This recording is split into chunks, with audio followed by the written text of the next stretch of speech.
شەقام بە شەقام کۆڵان بە کۆڵان ژینا زیندووە دلێر و جوان ڕەمزی خەباتە دڵپڕاواتە هاواری ژنە دژدە سەڵاتە بەدوو تەوێڵم ئەی پەریزادە کۆڵان بە کۆڵان جادە بە جادە لاچکەکەت لەسەر جادە بەلادە ژینەی چاوژان ئەگریجت لەسەر کوڵمت بەلادە ژینەی چاوژان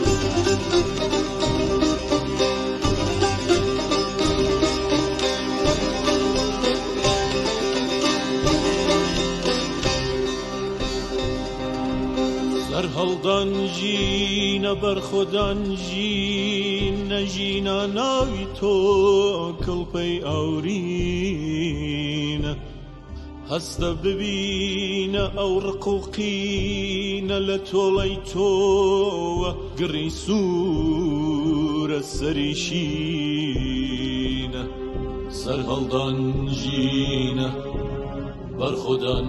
ژینە لە دوو تۆ هاتوون گەلی ئازادە کۆڵان بە کۆڵان جادە بە جادە ژینە چاوکەژە لەچکەکەت لادە لە چەکلادە ئەگریجت لەسەر کوڵمت بەلادە لە چەکلادە بە دوو تۆ هاتوون گەلی بندەستان کۆڵان بە کۆڵان جادە بە جادە ژینە چاوکەژە لەشکەکەت لادە لە چەکلادە ئەگریجت لەسەر کوڵمت بەلادە لە چەکلادە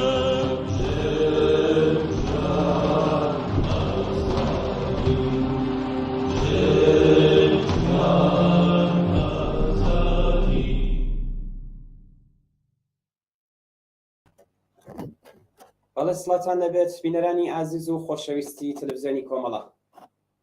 ئەمڕۆ سێشەممە 26 ڕەزبەری 1401 هەتاوی بەرابەرە لەگەڵ 18 ئۆکتۆبری 2022 زاینی. ئێمە واردی 32مین ڕۆژی خۆپیشاندان و ناڕەزایەتی لە ئێرانی. هەروەک ئاگادارن خۆپیشاندان و ناڕەزایەتی هەتا ئەمڕۆکەش لە زۆربەی شارەکان بەردەوام بووە. بە خۆشحاڵیەوە ئەمڕۆ کرێکارانی شرکەتەکانی پێترۆشیمی ئەسەلویە، پێترۆشیمی بەندەرعەباس، پێترۆشیمی ئابادان، نێشەکەری هەفتەپا، پێترۆشیمی بوشێر، فولاد غەدیرنی ریزفارس، پێترۆپالایشی کەنگان، کارمەندان و کرێکارانی شرکەتی نەوت، پێترۆشیمی پارسی جنوبی بەم مانگرتنەوە پەیوەست بوون. داخوازی سەرەکیان چین؟ گۆڕانکاری لە هاوسەنگی نێوان هێزەکانی خۆپیشاندەران و حکوومەت چی دەبێت؟ لە کوردستان ئەزمموی مانگرتن زۆرە. دەبێت چی بکرێت فەرمانگە و قوتابیان و کارمەندانی خزمەتگوزاری حکوومەتی بەشداری ئەم مانگرتنە بن. کۆماری ئیسلامی جگە لە زیندان و سەرکوت، بریکارەکانی حکوومەتی زۆر سەرقاڵی میدیان و جیاخوازی بیانووی کە بۆ سەرکوت و دووبەرەکی مافی چارەنووسی شتێکی مرۆیە و ژیانە بۆ خەڵکی کوردستان، سیاسەتی ترس و دووبەرەکی ڕژیم چۆن دەبێت پوچەڵ بکەین. هەروەک ئاگادارن هەڵمەتی دەرکردنی باڵۆزی کۆماری ئیسلامی لە ئوروپا و ئامریکا و داخستنی باڵۆزخانەکانیان هەروە بەردەوامە. ئەم جۆرە خەباتانە چۆن هەڵدەسەنگێندرێن؟ بە ڕۆڵیان چییە؟ کەشێکی بێمتمانەی، هەواڵی ساختە، گومان لە حیزب و کەسایەتیەکان. دەبێت چی بکرێت کە ئەم شەڕەی دەرونیی ڕژیم پوچەڵ بکرێتەوە و شکەست پێندرێت؟ و چەند پرسیارێکی تر لە بەرنامەی ئەم شۆماندا لەگەڵ هاوڕێیان بورهان دیوارگەر، چیا محەممەدی، جەمشید عەبدی، هەرسێ ئازیز کادر و ئەندامی حیزبی کۆمۆنیستی ئێران بەشداری ڕاستەوخۆی بەرنامەی ئەم شۆمان. هاوڕێیان کاتتان باش، سپاس بۆ بەشداریتان. سەرەتا دەچینە لای هاوڕێ بورهان دیوارگەر. هاوڕێ بورهان، لە سەرەتای قسەکانمدا ئاماژەمدا کە بە خۆشحاڵیەوە ئەمڕۆ زۆریەک لە کرێکارانی شرکەتەکانی پێترۆشیمی نەوت و ئەمڕۆ گازشی پەیوەند بوون بە مانگرتنەوە. کرێکارانی زیاتر پەیوەندیان بە مانگرتنەکان کردووە و داخوازی سەرەکیان چین بەڕای ئێوە؟ گۆڕانکاری لە هاوسەنگی نێوان هێزەکانی خۆپیشاندەران و حکوومەت چی دەبێت؟ منی سڵاوڕێدم هەیە بۆیەوە بینەرانی خۆشەویست و هەروەها ئەو هاوڕێ بەڕێزانە کە لە بەرنامەکە بەشدارن. من پێشەکی بڵێم کرێکاران بەشدار بوون لەمە ئەعترازاتە. هەل لە ڕۆژی ئەوڵەوە مناڵی هەژار و فەقیر کرێکار محەلاتی حاشیێنشین خەڵکی هەژار دەستفرۆش ڕانندە پەرستار بە هەر شێوەیە کرێکارەکان بەشدار بوون لەم اعتراضاتە متشکل نەبوون بە ناوی اتحادیەکەوە کنفدراسیۆنێکەوە سندیکایەکەوە یا مرکزێکی کارگەری لە اتحادیەکی سنفی بە هەر ناوێکی مشخصە نەبوو بەڵام کرێکاران بەشدار بوون لە ڕۆژی ئەوڵەوە لە اعتراضاتە خەڵک بەشدار بوون لەمینە بەڵام خۆشبەختانە ئەمڕۆ حدود مدتێکە کە ئەمڕۆ خۆتان لە خبرەکان ئەعلامتان کرد تعدادێکی زۆر لە کارگەریەلی پترۆچیمی لە کارگالی مختلف لە پالایشگالی مختلف لە شارگەرێکی جۆراوە جۆرەوە بەشدار بوون بەڵام لە هەفتەی گزەشتەیشە کارگەرانی عەسلەویە بەشدار بوون کە سێڕایەکی ئەساسی ئەو شارەیان بەس کاردیویژە هات بەرخوردی کرد بە شعاری مەرگ بەر دیکتاتۆر و مەرگ بەر خامنەی و حمایەتی و پشتیوانی خۆیانیان لە احترازاتی خەڵک دەربڕی ئەم خبرێکی زۆر خۆش بوو بەڕاستی وەختێ ئەبیسین کە کرێکاران ئەو جۆرە بەس متشکل هاتنە سەمەیان پشتیوانیەکی گەرمە بۆ خەڵکی ناو بازار بۆ خەڵکی ناو شقامەکان کە 32 ڕۆژە نزیکی مانگێکە احترازەکەن لە مانگێک زۆرتر احترازەکەن هەروە خۆتان نەزان اقتصادی ئێران اقتصادێکی نەخۆشە اقتصادێکی پڕ لە گەندەڵیە اقتصادێکی کە بە شێوەی مافیایی ئەچێتە بەرەوە تەحریمە لە تەواوی دنیا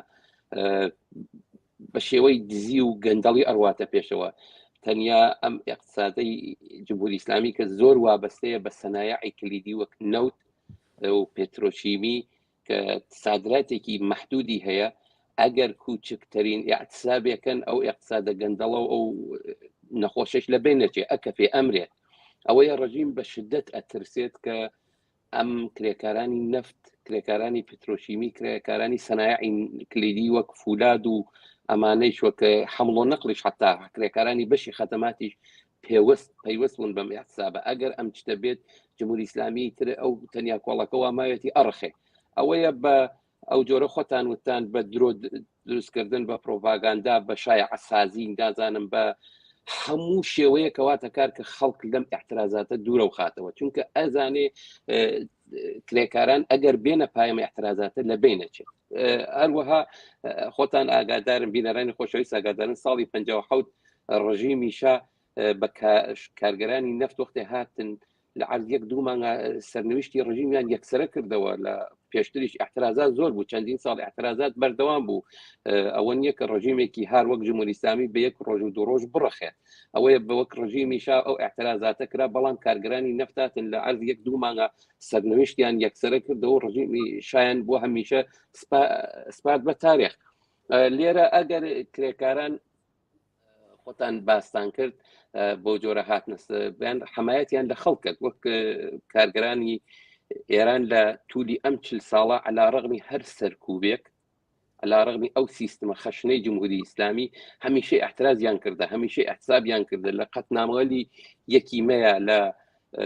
8 مارسا کە کرێکاران هەمیشە پێشڕەون لە احترازاتەکانە لە هەموو شتا کرێکارەکان خاستارێکی فقط سنفیان نەبووە مەتاڵباتێکی فقط سنفیان نەبووە خاستاری لەغوی ئەعدام بوونە خاستاری بەرابەری ژن و پیاو لە تەواو بوارەکانە بوونە خاستاری ئەوە بوونە کە کاری منداڵان نەمێنێ لە جامعە خاستاری ئەوە بوونە کە سەرکوت و سیستم نەمێنێ ئەمە نیشانەدا کە کرێکاران هەمیشە مەتاڵبیان مەتاڵب و خاستەکانی مەتاڵبی کولی خەڵک بووە لەم احترازاتەیشا هاتن داوای ئەوەیان کرد کە ئێمە لە یەکێ لە بەیانیەکانی سندیکای شرکەتی هەفت تەپە زۆر بە جوان ئەڵێ ئێمە ڕەهایی لە دەستی ستەم و ئستثمار لە تەبعیز و نابەرابەری فقط بە اتحاد و هەمبەستگی ئیمکان پەزیرەوە لە بەیانیەکە هەیە داوای کردە لە کارگەرانی شاغل لە قسمەکەل کلیدی سەنعەتی نەفت و پترۆشیمی وە خەڵک لە محەلاتی کارگەرنشین لە حتا بەشی کارمەندانی کارگالی نەفت خانەوادەکانیان لە تەواو محەلەکانە پەیوەست بوون بەم احترازە کە من نیشانەی ئەوەیە کە احترازەکات خەریکە لە هەمدەردیەوە ئەوێت بە هەمگەراییەکی ئیجتماعی ئەبێت بە شتێک کە تەواوی بەشەکان لەبەر ئەگرێت وەتەوە ترسێک بووی جمهوری ئیسلامی لێ ئەترسات شتێک بوو کە بەڕاستی ئەترسا بەسەری بێت بەم شێوە کە کرێکاران بۆ جۆرە بێرەمەیان کە خۆشبەختانە هاتنە و هیوادارم ئەمە فقط ئیدامەدار بێت پەرە بسێنێ بۆ کرێکارانی فولاد و بۆ کرێکارانی حەمڵ و نەقڵ و بۆ کرێکارانی بەشی خەدەمات کە فشار لەسەر خەڵک کەمتر بێتەوە و ببێتە باعیسەوە جمهوری ئیسلامی سەرنگون ببێت. بەڵێ هاوڕێ بورهان حتمما دێنەوە سەر ئەم باسی کرێکاریە دەچینە لای هاوڕێ جەمشید سەرەتا بە خێراتنت پێ دەڵێم هاوڕێ جەمشید ئاگادارن کۆماری ئیسلامی جگە لە سەر زیندان بۆوانەش ناوەستێ بریکارەکانی حکوومەتیشی زۆر سەرقاڵی میدیای بیانی و ئینتەرنێتن خۆتان ئاگادارن لەم ڕۆژانەدا چۆن چالاک بوون کەسانێکی وەک ئەتا مهاجری و ویان عەلیزادە دەتوانین مثال بێنینەوە ئامانج و پلانی ڕژیم لەم بوارەدا چین بڕایەوە. ئەم کاتتان باش منیش سڵاو دەنێرم بۆ خۆتان و بۆ ئەو دوو میوانە بەڕێزە و هەروە بۆ کەسانێکی ئێستا چاو لە بەرنامەکەکەن سڵاو لە خەڵکەکەن هیوادارم کە ئەم شۆڕشە هەروە بەردەوام بێ ئەم بەشێکەوە باستان کرد دیارە شتێکی کە دەبێتەوە زووی پێ بکەین بە تایبەت ئەوەی کە ئێمە ئێستا لە دەورانێکی زۆر جیاوازتر داین لە دەورەی هەتایان کلابی 57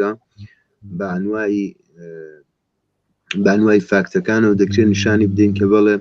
گرنگی ئەو مەسەلەیە بە تایبەت لەسەر ڕێسانەکانەوە ئەمەی کە چۆن ئەم ڕێسانانە دەتوان تاسیر دانێن چۆن مۆزێک لە ئێتراز دروستکەن چۆن مۆزێک لە ئێتراز بکوژێنەوە ئەمانە زۆر گرنگن ئەم کەسانێکی ئێوە دەڵێن وەکو نەمایەندە و لیدری وەکو کەسێک کە هەر سەر بە جمهوری ئیسلامین بەڵام دێن لە میدیاکاندا وەکو عەلیزادە و هەجرانی دێن قساکەن دێن بەرامبەر بە خۆیان وەکو ئۆپۆزیسیۆن نیشان دەدەن بەڵام لە واقعدا و عەمەلەن نیشان خەریکن سیاسەتەکانی جمهوری ئیسلامی یعنی سەفیری جمهوری ئیسلامی لەناو ئەم شەبەکە ئەوروپایانەدا لە پێش هەموو شتێدا دەبێت بزانین کە ناساندنی ئەو کەسانە ڕووبەجامە گرنگێکی زۆری هەیە بەلاڕێدا بردننی فکری عمومی ئەو تەفەکورێکە ئێمە پێی دەڵێن نوعێک شێوازێکە لە دروستکردنی فکرێکی جەمعی ئەوە ئەهەمیەتی هەیە هاوکات دەبێت بزانین کە ئەمە نیشانەدا جمهوری ئیسلامیش باوەیکە حکوومەتێکی زۆر ارتجاعیە حکوومەتێکە کە زۆری لە مێتۆدە فکرەکانی لە ئیدۆلۆژیکی دواکەوتەوە دێ بەڵام دەزانێت کە دەبێت گرنگی بە میدیا بدا دەزانێت دەبێت گرنگی بە ڕەسانە بدا و دەزانێت کە تاسیری هەیە بە تایبەت لە دۆرەی ئێستایەوە ئەگە تۆ زووی پێ بکەن هەروەکو قسانەی کە ئەم فێرخەمان کاک بورهان باسی کرد ئەگە سەردەمێک شرکەتی نەوت لە 1950 ئەهەمیەتی هەبوو ئێستا لە دورانێک دانین کە شرکەتی نەوت و ئەسڵ خودی کارگەرانی نەوتیش حتا لە مقابلە لەگەڵ لە مقایسە لەگەڵ قودرەتێک کە ڕەسانە هەیەتی ئەمانە قابل خیاز بن قودرەتێک کە ئەوان هەیان بوو شاید لە ساڵی 57دا ئەم تواناییەی دەدا کە باتۆزبووەکە حکوومەتی حکوومەتێک بوو کە ڕابەتێکی لەگەڵ بازاری جەهانی هەبوو وابەستەیەکی یەکجار زۆری بە نەوت یا بە اقتصادی نەوتی هەبوو ئەمانە ئەو گرنگیانیان دەدا بە سەنعەتی نەوت بە کارگەرانی نەوت ئەم لە دۆرانی ئێستا دەیمە ئەمەلەن دەبینین چەندین ساڵشە جمهوری ئیسلامی لە تەحریمدا منزورم لە حاڵەتێکی مقایسەیە یعنی هەتا ئەگە بشمان هەیە مقایسەشی بکەین قودرەتێکی کە ڕەسانە هەیەی کەمتر نییە ئەگەر بڵێن لە قودرەتێک کە دەتوانێت ئێتسابێکی گەورەی کارگەرانی شرکەتی نەوتێ بێت ئێمە بۆ باسکردنی و مەسئلە لە پێشدا دەبێت ئەم شتە ڕۆشنکەینەوە لەگەڵ خۆمان کە هەر حکوومەتێک یعنی هەر حکوومەتێک کە لە دنیای ئەوڕۆدا دەیهەوێت لە ناو ئەرسەدا لە ناو جاچ لە ناو فەزای عمومی خۆیدا چ ڕوو بە دەرەوە بێت چ خۆی بناسێنێ چ خۆی تەرمیم بکە نیازی بە شێوەیەک لە دیپلۆماسی هەیە دیپلۆماسیەک ئێمە ئەگەر لە تەرێک میدیاوە بێ ئێمە پێ دەڵێن ئەو دیپلۆماسی عمومیە کە مخاتبەکەی خەڵکە یعنی چۆن ئەحزاب دێنن لە دیپلۆماسی خۆیان بەرامبەر بۆ تەسبیتی موقعیەتی خۆیان یا تەرمیم موقعیەتی خۆیان لەگەڵ بەخێ ئەحزاب استفاد دەکەن هەموو دەوڵەتەکانیش دیپلۆماسیێکی عمومیان هەیە کە لەگەڵ خەڵکەکەیان چۆن هەڵسوکەوت دەکەن لەگەڵ بەرامبەرەکەی خۆیان یعنی بڵین ئۆپۆزیسیۆنی خۆیان چۆن خۆیان نیشان دەدەن بەرامبەر بەوانە و ئەوانە هەمووی لە تاریخی ئەو میدیا دەکرێن ینی ئەو دیپلۆماسی عمومی کە پێویستە کە وڵاتێک لە سەحنەی جیهانی ئەوڕۆدا چ ڕوو بە خەڵکی جیهان و چ ڕوو بە خەڵکی خۆی جا وچەیەک لە خۆی نیشان بدا ئەو وچەیە کە جمهوری ئیسلامی زۆر سای دەکا بڵێ من کشوەرێکی مقتەدرم یا من کشوەرێکم کە مەسەڵەن دوزی نۆرمی ئەسلی جیهانی نیم خارج لەو فۆرمە ئەو فۆرمە سەرمایەداریە نۆرماڵی کە ئەمریکا دەیهەوێ لە دنیادا تەسبیت بێ ئەوە سەرمایه‌داری لیبەراڵی کە دەبوو هەبێ من خارج لەم چوارچێوە سیستمم بۆی دەبینی ئەم کەسانێکی وەکو عەلیزادە وەکو مازرانی ئەوانە بەشێکی زۆری بەشێکی زۆر لە جبهەی ئیسلاحات کە لە تێی ساڵیانی ساڵدا جار بەجار داتاشراون لە حکوومەت جار بەجار ڕۆیشتونەتە دەرێ ئەمانە بە نەحوێک هەر خەریکن سیاسەتەکانی ڕژیم لە دەرەوەی وڵات لە قسەکاندا لە تریبۆنەکاندا بەتایبەت لەو تریبۆنانانی کە تا حدێک مەقبولیەتێکیان لە لای خەڵکەیە مەشروعیەتێکیان لە لای خەڵکەیە باسەکەنەوە ئەم کەسانە چون زۆر باشە زانن کە میدیای جمهوری ئیسلامی تلوزیۆنەکانی جمهوری ئیسلامی چ تلوزیۆنەکانی ناوخۆی چ تلوزیۆنهایەکی وەکو العالەم و پرێستیوی کە سەردەمێک کەسانێک هەتا دەیانتوانی خەڵک ینی توانای ئیقناعی خەڵک و فریودانی ئەویان هەبوو لە دورانی ئێستادا ئەم تواناییان نەماوە ئەم توانایان لەدەستداوە و بووە سەی دەکەن لە تەریقی ڕسانەکانی کەوە ئەم شتە جبرانکەنەوە ئەلبەتە تێدادی ئەفرادە کەمیژ نییە و ئەمە نوعی هۆشدارێکە بۆ ئێمە کە بەتایبەت بۆ کەسانێکی کە لە کاری میدیاییدان ئاشکراکردنی ئەو پلانانە ئاشکراکردنی ئەم کەسانە ئەمە لەم بابەتەوە لە بابەتی خودی میدیاوە نەخشی میدیا بۆ جمهوری ئیسلامی ئەگەر کاتەبوو لە دواییدا کە لەگەڵ ڕفەکان قسەکران من سەی دەکەم زیاتر شتەکان ڕوون بکەمەوە دەستان خۆش حتمان هاوڕە جەمشید ئەمە دوای دێنە سەر ڕۆڵی میدیاوە گرنگی و کاریگەریەکانی چییە هاوڕە چیە بە خێراتنت پێ دەڵم سپاس بۆ بەشداری لە بەرنامی ڕاستەخۆی شەماندا ئاگادارن کەمپینی دەرکردنی سەفیری باڵوسخانەکانی کۆماری ئیسلامی لە ئامریکا لە ئوروپا لە ئەکسەری وڵاتانی دەرەوەی وڵات دەستی پێکردووە زۆر یەک لە باڵوسخانەکان حسا شەر داخران و ئەم کەمپینە هەروە بەردەوامە ئەم جۆرە خەباتانە ئێوە چۆنی هەڵدەسەنگێنن و ڕۆڵی لەسەر حکوومەتی ئیسلامی چییە؟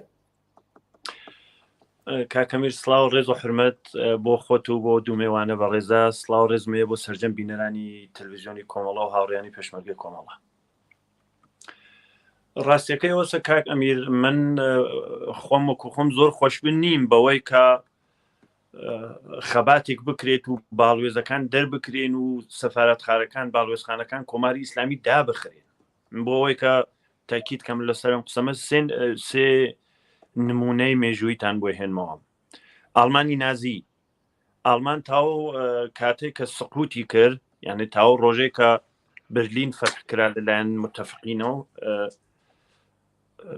سیستەمی هیتلر لەسەر کار بوو بەڵام کە هیتلر لەبین چوو بە جێگەی ئەوەی کە دانە دانێ ئەو کەسانەوە لە جنایەتەکان هیتلرە لە جنایەتەکانی ئەرتشی نازیە بەشدار بوون سزا بدرێن و دادگای بکرێن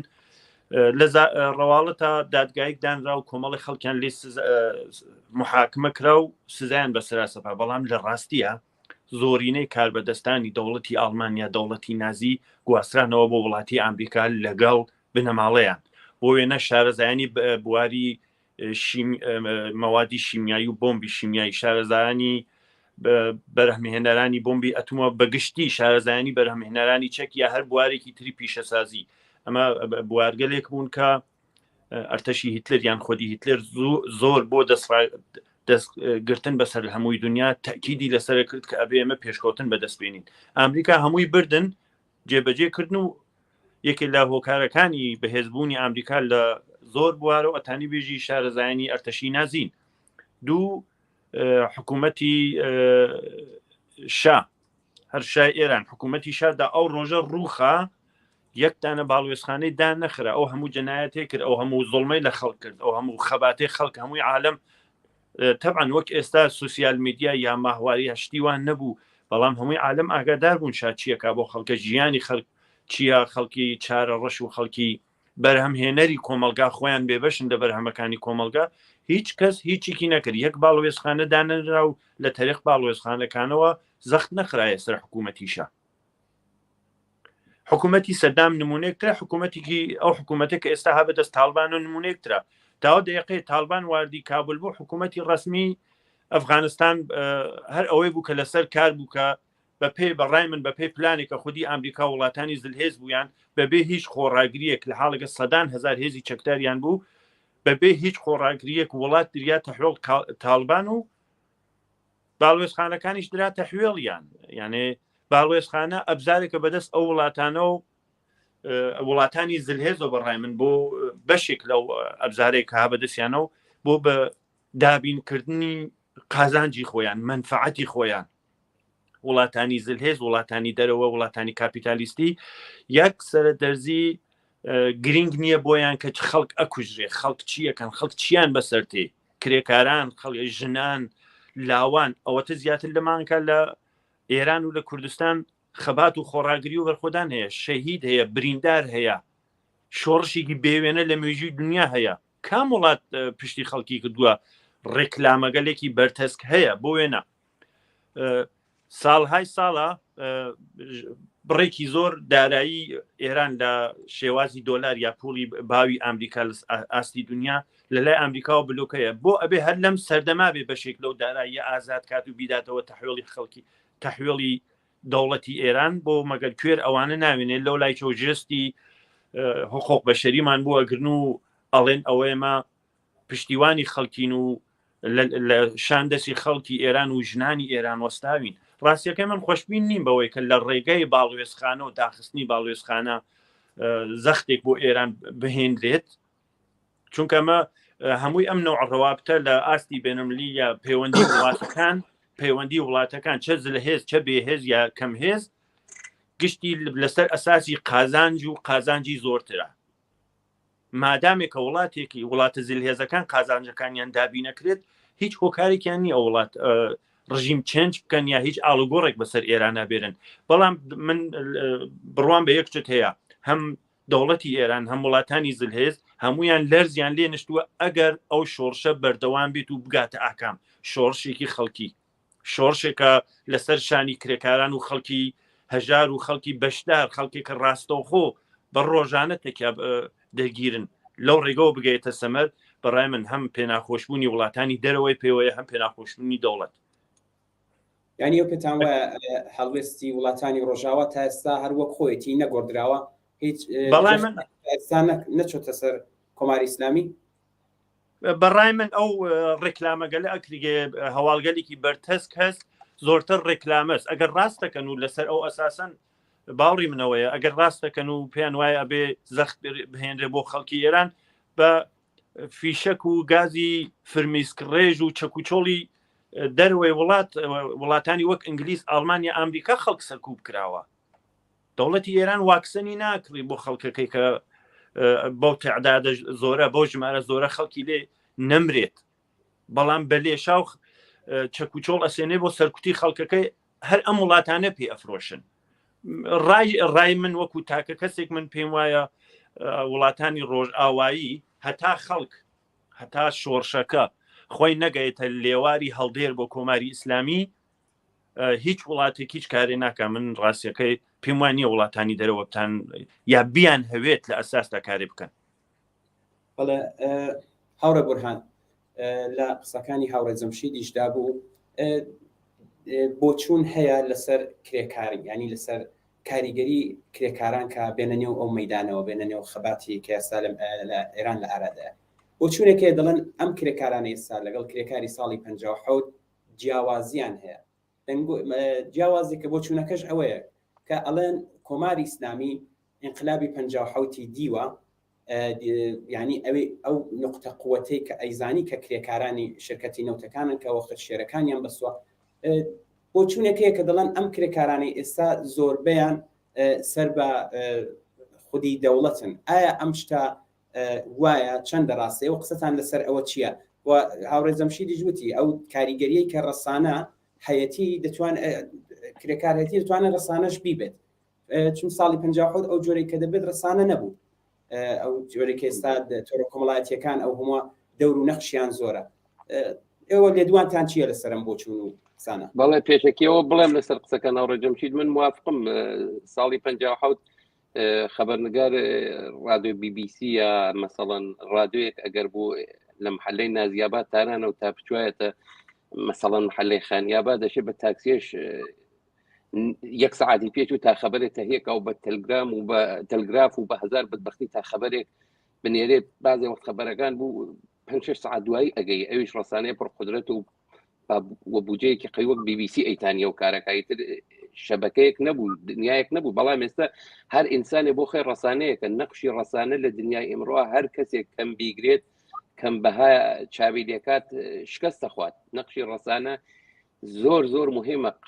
کوشتنی ژینە جمهوری ئیسلامی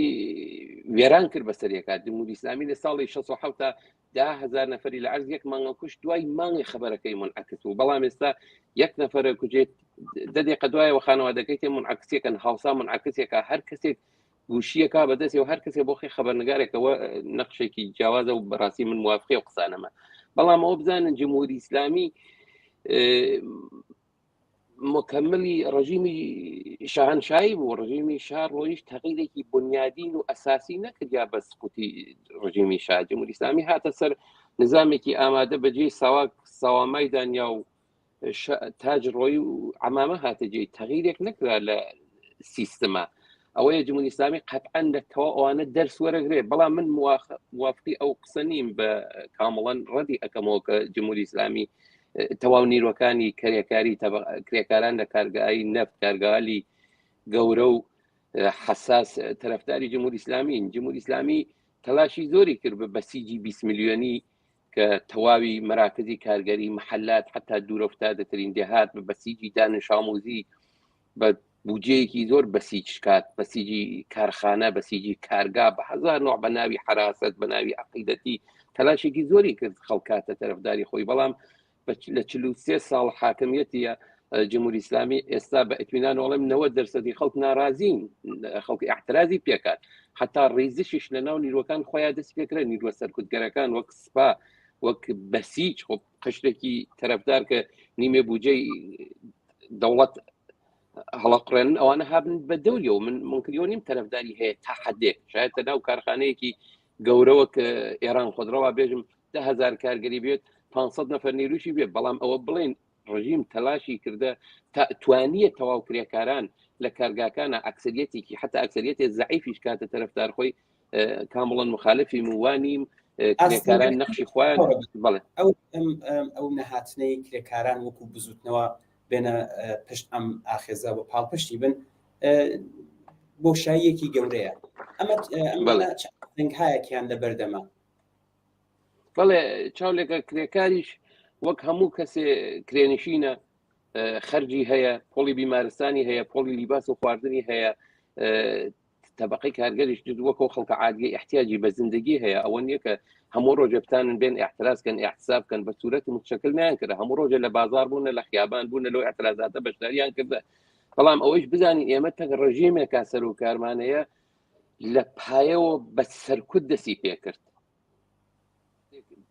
خومینی ئەڵێک پۆتینەکانتان لە پا دەرمێرن بە بەنی سەدرەڵێ بڕۆن تا خەڵکی کوردستان قەتڵ عامەکەن مەگەڕنەوە ئەویتە سیاسەتیە ئەوە ئەساسی جمهوری ئیسلامی ماشینی کوشتاری جمهوری ئیسلامی قەت نەوێستاوە حتا لەناو ئەم احترازاتانە سیستم ئیعدامی دەرەچێت سێ زندانی لە نەیشاپور زندانە ئیعدام کریانە کە ئەمە ئامارێکە دەرکراوە معلوم نیە چەندها نەفەرترین بووە بە ئاشکرا ئەمە ئیعلامی کردە غیر از ئەوە 300-400 نەفەری لەم چەند ڕۆژا کوشتە ئەو کچە ئەسرا پەناهی لە ئەردەبێڵا مناڵێک بوو بە گولەی مستەقیم کوشتی لە زاهدانە 100 نەفەری بە شلیکی مستەقیم کوشت ئێمە ئەشێوە لە نەزەرا بگرین ڕژیمێکی هار و سەرکوتگر وەک جمهوری ئیسلامی هەیە تەبقەی کارگەر قوربانی زۆری دا و تەلاشی زۆری کردە و مبارزەی زۆری کردە و قەتعەن ئەم مبارزەیە ئیداماوە بەرحاڵ حرەکەتێکە نزیک 30 ڕۆژە دەستی پێ کردە ئەوە چەندین کارگا و کارخانەی گەورە هاتنە سەپای بەرحاڵ ئەمە احترازێکە بە نەزەر من ناتوانین ناوی بنین ئینقلاب یانێک تغییر و تحولێکی بنیادین زیربەنایی تغییری ئەدا لایە با سەرنبوونیەکە ئەمە ئەم اعتراضاتە بەرحاڵ خەڵکیش نانیان گەرەکە و ژیانیان هەیە شاید کورت بێتەوە بەڵام هەر ئیدامێ ئێوە بڵێ بە جمهوری ئیسلامی هاوردە سەر لەرزە ستونەکانی سوس کردەسەوە تەبقەی کارگەریش لەم وەختا هاتنە مەیان ناتوانین نەخشیان کەم بگرین ئەلان کارگالێک هاتنە سەر مەیان کە اقتصادی جمهوری ئیسلامی وابەستن بۆ دروستی جمهوری ئیسلامی تحریمە بەڵام هەر بۆ تحریمێشە بە دزی و گەندەڵی و بە شێوەی مافیایی لەوە تەغزیاکە ماشینی سەرکوبی ماشینی سەرکوتی جمهوری ئیسلامی دەو کارخانە و کارگالی نەفت و پتروشیمی و سەنایعی کلیدی هەر تەغزیە ئەکات کە ئەوەیە بە شدت سعیەکات بە هۆشدار بێت بە هەڕەشە بێت نازانم بە کوشتار بێت بەس هەر سیستم هەر شێوەیەک بێت مانعی بێت لە پەرەسەندنی اعتراضاتی کارگەری وەختی کارگەرانی عەسلەویە لەو شرایەتە وەحشەتناکە تێنە دەرەوە مەرگ بە دیکتاتۆر ئێژنوتێن ئیعلامەکەن لە حمایەتی ئیعلامەکەن کە ئێمە پشتیوانی ئەکەین لە اعتراضاتی خەڵک ئاخری ئەترازی خەڵک ئەوە نیشانەوەی هاتنە سەر بازار بەڵام ئەگەر ئەوە بێژین کە تەبەقەی کارگەری ئێران بە کولی بۆچی ناتەسە بازار هەر ئەو سەرکوتە هەیە هەر ئەو فەقر و فەلاکەتە کە سیستماتیک جمهوری ئیسلامی بە شێوەیەکی سیستماتیک سەپاندیە سەر تەبەقەی کارگەرە بە برسێتی هێشتیان ێستا و جارێک کارگەر بە کامڵ ناتەسە بازار ناتەسە مەیدانی مبارزە بەڵام قەتعەن وارد ئەبن و لە اعتراضات شرکت ئەکەن و جمهوری ئیسلامیش نهایەت سەرکوتی هەر بەدەست خەڵک و تەبەقەی کارگەرەوە ئەبێت. بەڵێ حاورە جەمشید ئێوە باسی دەورونەخشی ڕەسانەتان کرد میدیاکان یارە زۆر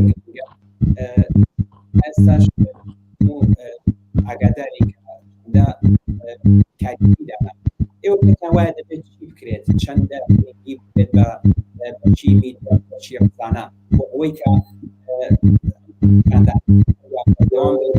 و کاریگەریەکی باشی لەسەردانێت.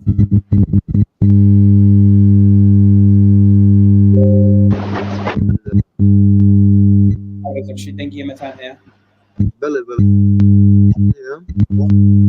دەنگی ئێوەمان هەیە بەڵام دەنگی زیادی دێت لەلایەن ئێوەیە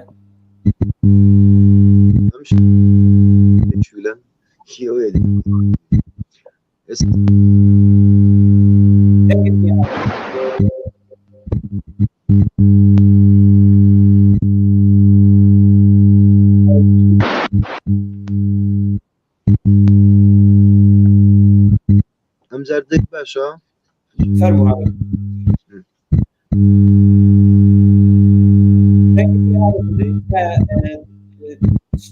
ئەگەر بە گوشیت لەسەرکردی هێفۆنە ئەسپیە چییە سالیەکێ کە دەنگێت دەنگیەوە نابێت ئێستا دەنگم نایە بەم شێوەیە دەنگم باش نییە بەم شێوەیە دێت فەرموو ئەمەی کە گرینگە لە مردی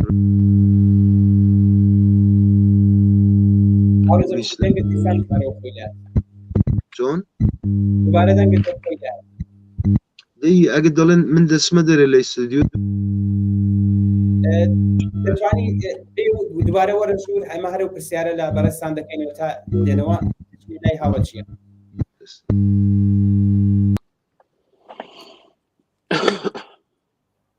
بەڵێ ببورن کێشەیەک بوو لەلایەن هاوڕە جەمشیدەوە با بچینە لای هاوڕە چییە؟ هاوڕە چییە ئێوە باسی ئەوەتان کرد کە تا ئێستا ئەو جۆرەی کە دەبێت ئەم هەڵوێستی وڵاتانی دەرەوە ینی وەک گوشارێک کە بچێتە سەر کۆماری ئیسلامی بەو جۆرە نەبووە تا ئێستا ئەم ئاکسیۆنانە هەروە بەردەوام بوون بە تایبەت کۆمەڵا ڕێکخراوی کوردستانی حیزبی کۆمونیستی ئیران زۆر چالاکانە لەم بوارەدا دەورونەخشی بووە ئایا ئەم ئاکسیۆنانە هەر بە کۆبوونەوەیەک کفایەت دەکات پلانی دیکە چییە؟ ئایا هیچ پلانی کەتان هەیە یا هەیئەتێکدا بمەزرێ بۆ بەرەو پێشچوونی ئەوەی کە ئاکسیۆنەکان زیاتر بێت و گوشاری زیاتر بخرێتە سەر کۆماری ئیسلامی و بتوانێت ئەم ئاخێزەی کە ئێستا لە ئێراندایە سەرکەوتنی زیاتر بەدەستێنێ؟ کاک ئەمریکیان ڕاستیەکەیەوەسە چالاکی زۆربەی چالاکیەکانی دەرەوەی وڵات پەیوەندی ڕاستەخۆی هەیە لەگەڵ بارودۆخی سیاسی و چالاکی ناوخۆی وڵاتدا چ لە شارەکانی کوردستان چە لە ئێران تەبعاً لە 43 ساڵەی ڕابردووی ژیانی نگریسی کۆماری ئیسلامیدا تایسشتی وای بەخۆیەوە نەدیوە خۆشبەختانە خەڵکی سەراسەری ئێران پشتی یەکدەراتن پشتیوانیان لێ کردووە لە بۆ تەکمیڵ خەباتی یەکترین هاتوونەتە مەیدان هەمووی چین و توێژەکانی کۆمەلگا بەڕای منیش ئەو قسە کاک بورهانەت تاکی دەکەمەوە بەشدار بوون لەوانەیان نەبە ناو ڕێکخراوێکی دیاری کراوە هەموو چین و توێژی کۆمەلگا بەشدار بوون و لە دەرەوەی وڵاتیش بە تەبعی خەڵکی ناوخۆی وڵات ئەم چالاکیانە هەمیشە بووە و ئێستایش زۆرتر لە هەمیشە بووە زۆرتر لە جاران بووە زۆرتر لە کاتی تر بە دڵنیاییەوە پلان هەیە بە دڵنیاییەوە بەرنامە هەیە بۆ کۆبوونەوەی گەورەتر و کۆبوونەوەی یەکگرتر کاریگەریشی زۆر بووە بۆ وێنە ڕۆژ نییە لە مدیا ڕۆژنامەوە لە سوسیال میدیای وڵاتەکانی دەرەوەی وڵات تا هی خەڵک چەهین ڕاگەیان لە ڕسمیەکانی دەوڵەتەکان چەهین خەڵکی ئاسایی لەسەر خەبات و شۆڕشی ئێستای ڕۆژهەڵاتی کوردستان و سەراسەری ئێران قسە نەکرێت ڕۆژ نییە مساحبە یا کۆمەڵێک هەواڵ بە ئەکسە و چاپ نەکرێت هاوڕیان تاکیدیان کرد لەسەر توانایی میدیا سوسیال میدیا بە تایبەت کە هەرجارێک کاکبورهان وتی ئێستا هەر کەسێ مۆبایلیکی هەیە و ئەتانێ بۆ خۆی کار تلڤیزیۆنێکی پێ بکە کار ڕاگەیاندنێکی پێ بکە ئەو کاتە گوزەشت ئەو کاتە تێپەڕی کە ساڵ 57 شۆڕشی کرا لە ئێران بەداخەوە دژە شۆڕشی خومینی دژە شۆڕشی ئیسلامی هاتنە سەرکار و بە قەتڵعامێکی زۆر خۆیان گرت و هەروە کە هاوڕیان وتیان هەتا ئێستاش بە قەتڵعام وەستاون ئەم خەباتەیە کە لە دەرەوەی وڵات هەیە بۆ پشتیوانی لە خەباتی ناوخۆی وڵات هەمیشە بووە دیسانیش دەکرێت ڕاستیەکەی هەرجار کە ئاڵوگۆڕێک یان خەباتێک دەست پێکات لە ناوخۆی وڵات تێزی ئەوەی کە بێن ئێمە شوورایەک دانین کۆڕێک دانین کە بۆ هەواهنگگی زۆرتری نێوان هێزە سیاسیەکان یان نێوان لایەن و پارتە سیاسیەکانی ئێران هەمیشە ئەوە هەیە دروستیش دەکرێت ڕاستیەکەی بۆ وێنە ئێمە لەم ماوەی ڕابردووە لە چەندین چالاکیە بەشدار بووین چەندین خۆپیژاندان و ئاکسیۆنی گەورەمان بەڕێوە بردووە هەمووشی ئاکامی دانیشتن و ئاڵوگۆڕی بیرروڕا بووە لەو نەوع عەشورا و هەیەتانەی کە جنابتان وتان ئایا ئەکرێتیان نا بەڵێ هەیە و من پێم وایە لە داهاتویشە هەر لە ئەوروپا چتی گەورەتر ئەکرێت و شورای گەورەتریش پێکەهێندێت و هیوادارم بەردەوامیش بێت هیواداریشم کاریگەری باشی بووە لە ئێرە و هیوادارم لەسەر خەباتی ناوخۆی وڵاتی کاریگەری هەر بەردەوام هەبێت هاوڕێکیا ئەو ئاکسیۆنێکە بۆ ڕۆژی 22 ئۆکتۆبر فراخاندراوە لە وڵاتی ئەڵمانی شەیە ڕاستیەکەی کاک ئەمیر ئەو ئاکسیۆنێک کە بۆ 22 ئۆکتۆبر ڕاگەیەنراوە بە شێوەیەکی مرکزی لە کولی دنیا بە تایبەت لە وڵاتی ئەڵمان بەڕێگەوەڕێ واتە لە وڵاتەکانی ترەوە دێن بۆ ئەڵمان و لە شاری بەرلین پایتەختی وڵاتی ئەڵمان ئەو ئاکسیۆنە بەڕێواچێ مەزەنە دەکرێت دەیان هزار کەس تێدا بەشدار بن بە هەموو جۆرێک بە هەموو جۆرە بیر و هزری سیاسی و بە هەموو جۆرە گرایشی سیاسی و حزبی و بەدەیان هزار کەس لەوانەیە بەشدار بن ناویە بەڵام بەس ئەوەی کە لێرە ئەمێنێتەوە ئەوەی کە چه لایەنێک بۆ چوونێکی شۆڕشگێڕانەی لەسەر ڕووداوەکە هەیە لەسەر ئاکسیۆنی هەیە چه لایەنێک ئێهەوێت وەکو ڕێکلامە کەڵکی لێوەربگرێت و تەبعاً ئەو لایەنێک کە دەسەڵاتی زۆرتر بێت دەسەڵاتی ماڵی و ساپۆرتی فەنی لەلایەن وڵاتانی ترەوە هەبێت زۆرترتانێ سوء استفادەکە لە بابەتەکە بەڵام ئەوەی کە جنابتانوتان بە شێوەیەکی مرکزی لە ئەڵمانە بۆ هەمووی ئوروپا بەڕێوەڕێت کاکەمیر بەڵێ هاوڕێ بورهان کوردستان لە بواری مانگرتندا زۆر ئەزمونێکی باشی هەیە و سەرکەوتوو بووە دەبێت چی بکرێت ئەم بڵێن فەرمانگە قوتابخانە کارمەندانی بەشی خزمەتگوزاری بتوانن بەم مانگرتنانەوە پەیوەست بن ئایا ئەم ئاستەنگی ئەمانە چین کە ناتوانن هاوشێوەی بازاڕیان یا مەسەلەن چینی توێژە کۆمەڵایەتانی تر ئەمانە ئاستەنگیەکیان لە بەردەما وا ناتوانن بەشداری ئەم مانگرتنە بن بەڵێ هاوڕێ ئەمیر هەر جۆر خۆت ئیشارە کرد کوردستان بدون تەعەسوب بەڵێم هەمیشە مرکزێ بووە بۆ شۆڕش هەر لە جارێ تریش من باسم کردە لە بەرنامەیەکە کوردستان هەر لە ڕۆژی ئەوڵەوە لە ڕەفراندۆمێکە بە جمهوری ئیسلامی نەیوت معتەرەز بوو بە سیستەمێکی سەرکوتگەر و جەنایەتگاری وەک جمهوری ئیسلامی على رغم ئەو سەرکوتە کە جمهوری ئیسلامی لە ئێران ئەیکاوت و بە دووقات لە کوردستان ئەیکا لە ئاماری عەدامیە زندانیە بەرخوردا بە ناوی فەزای ئەمنیەتی لە کوردستانە ئیجازە نادا هیچ کارگا و کارخانەیەک ئیجاد کردیە زۆر دواکەوتووە نسبەت بە شارەکانی تر و بستانەکانی تر بەڵام کوردستان هەمیشە شۆڕشگێڕ بووە و ئازموونی باشی هەبووە لەمبارەوە هەر لە تاکەی ئەوایلی ئینقلابەوە کە لە سنەوە کاروانی گەورە بۆ تورکمەن سەحرا ڕۆیشت کە چەندین ڕەفیقی خۆمان گیانیان بەخت کرد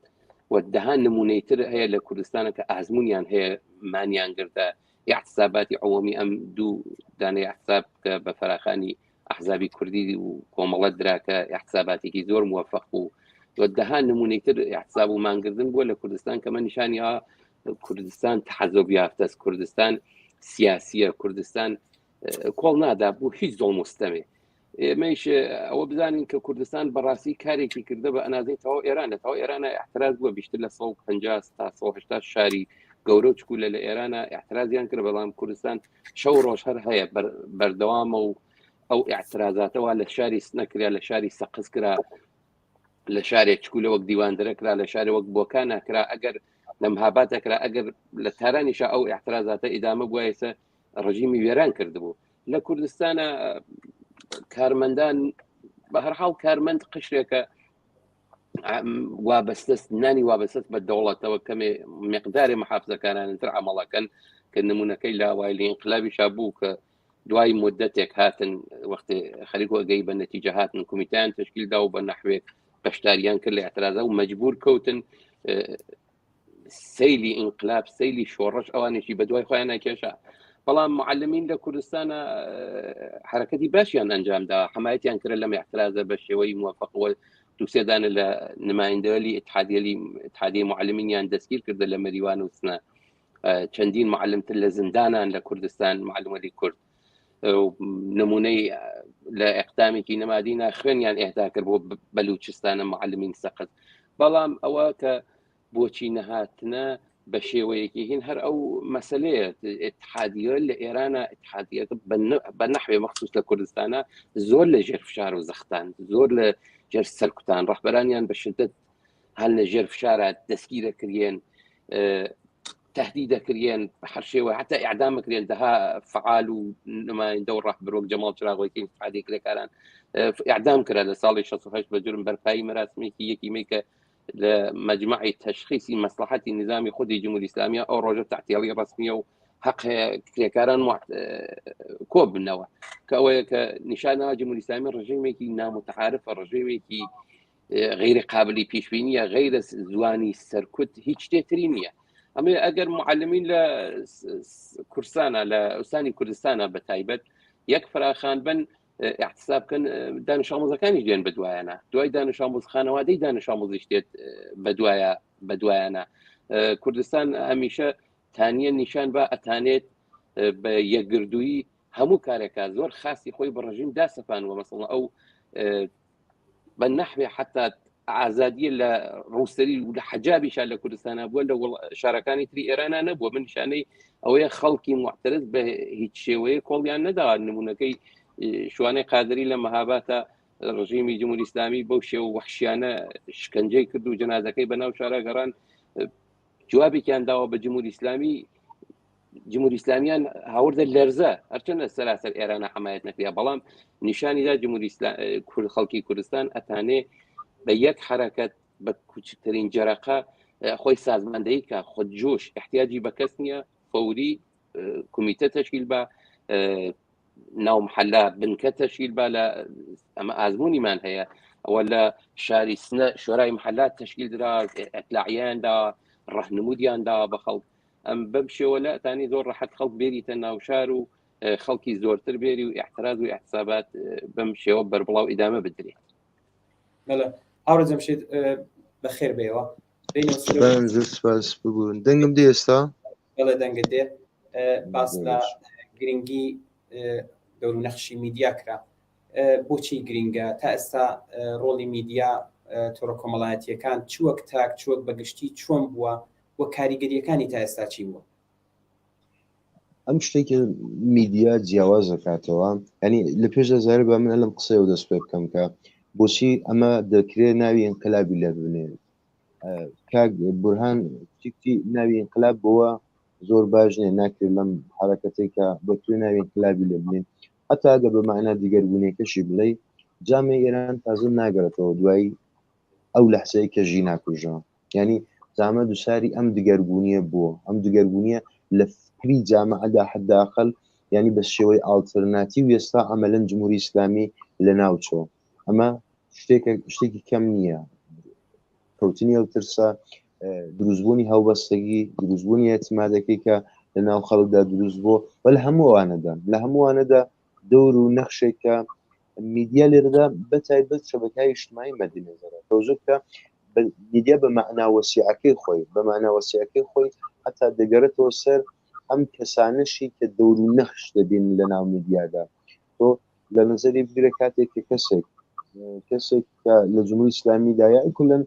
بە شێوەیەکی منفور باسیەکەن دەڵێن ئەم سلبریتیانە باعث بوون کە ئاوا بکرێ و ئاوا بکرێن. ئەمە جەمعێک لەو کەسانەی کە ئێمە پێی دەڵێن جەمعهای حمایەتی، ئێمە بۆ دروستبوونی هەر حرەکەتێک لەناو جامعەدا جەمعهایەکی هاونەزەرمان دەوێت کە بە نەزەراتی مشترکی خۆیان بتوانن حرەکەتێک دروست بکەن. میدیا ئەو ئیمکانەیە، ئەو ئەبزارەیە کە ئەم شتیان پێدا. من بەردەوام لەو ماوەی یەخیردا سەین دەکرێت هەتا ڕێسانەکانی ناوخۆ ئێران زیاتر دنبال بکەم، بزانم بەتایبەت ئەو بەرنامانیان کە بەرنامەیەکی تەحلیلی بوو، بەرنامەیەکی بڵین گفتگو محور بوو، دەمەوێت بزانم کە دەغدغەی ئەوان چییە. ئەمەن لەو شرایطدا کە جامعە ئاوا خۆرۆشاوە، لەو شرایطدا کە ڕۆژانە ئێتراز دەکرێت، ئەوان دەیانەوێت چۆن سەرپۆش دابنێن لەسەر ئەو قەزایە، ویا ئەو کەسانیان کە بڵین نوخبەهای جمهوری ئیسلامین چۆن دێنە پێشێ. ئێمە شایدی یەکدانە تەغیر بووین هەتا لە شێوەی بەحسەکانی ئەواندا. ئەوان لە سەرەتا صرفەن کلمەی اختشاشاتیان بەکارە برد، اختشاشات لە فلان شۆن، اختشاشات لەم مەسیرە. ئەم کلمەی اختشاشاتە وردە ئێستا لە لەحنی بەتایبەت تەحلیلگەرەکانیان، ئەوانی کە حداقل قسەکانیان چەند مخاتەبی هەیە، ئەرزشێکی هەیە قسەکانیان. من باسی ئەم مەلا شتانە ناکەم، بێسەوادانە ناکەم کە کەس جۆشیان ناداتێ، بەڵکە بەشێک لە چوارچەوەی نظام کە حداقل لە نظر فکریەوە دەتوانێت شتێکی بۆ ئێرادان هەبێت. ئەوان وردە کلمەی اختشاشاتیان لا برد، ئێستا لە گفتوگۆکان و بەحسەکانیاندا بەحس لە ئێترازات دەکەن، هەرچەند دەڵێن تعدادی مۆتەرەزەکان کەمە، جاری وایە بە شوخی دەڵێن لە بینی 50 تا 100 هزار نەفەرە، ینی ئاوا دێنن بەحسەکە. بەڵام ئەم تەغییری قسەیان، ینی ئەم تەغییری گفتمانیان لەوەی کە اختشاشات بکەن بە ناوی ئێترازاتی لێبنەوە بخۆی تەغییرێکی جددیە. بەحس و گفتگوی ئەوان زیاتر لەسەر چیە. ئێوەگە ئەو کاناڵانەی ئێران تقریبان لە 3 هەفتەی ڕابردوودا چاو لێ بکەن، بەتایبەت کاتێک کەسێک بانگ دەکەن بۆ ئەوەی کە بێت وە نەزەر بدا لە مۆردی مەسایلی ئەوڕۆدا، ئەوڵین شتێک کە بەحسی ئەوە دەکات کە بەڵێ ئێمە هجوومێکمان پێکراوە لە تەریق ڕێسانەهەیە کە بە تۆری سازماندەشودا خەریکن ئەم ئێترازاتە لە کەفی خیابان بەیەکەوە متصل دەکەن بەیەکەوە و خودی گرنگیدان بەو قەزیە. ئێمە لە سای دوژمنەکەمانەوە ئێستا خەریکن چاو لە مۆزوعەکە دەکەین و دەبینین کە واقعیەتی